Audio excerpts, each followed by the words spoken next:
So, ayan guys, magpipiga tayo ng kalamansi sa ating tanghalian na pansit. Pansit bihon at kanton. Ayan. Dalawang kalamansi yung ipipiga natin sa pansit para masarap. Ayan. Kaya yung nakaibabaw na yan kulay pula-pula is crabs. Ayan. Ayan. Ang asik na lang na kalamansi. Maasik. Akim yan. Ayan, kain tayo guys na ating tanghalian guys. Ayan, masarap niyaan kasi masarap din yung nagluto.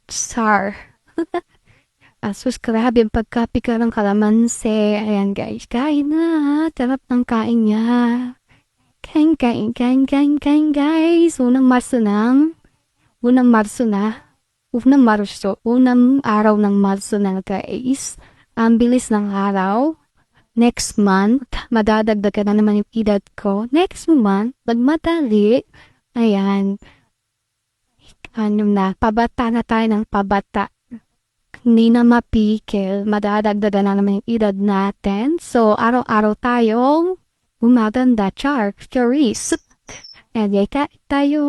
Ayan. Popo is live tayo dyan guys. Naka-live tayo kay 29. Habang nakaupo si Paloma dun sa panel ni Madam.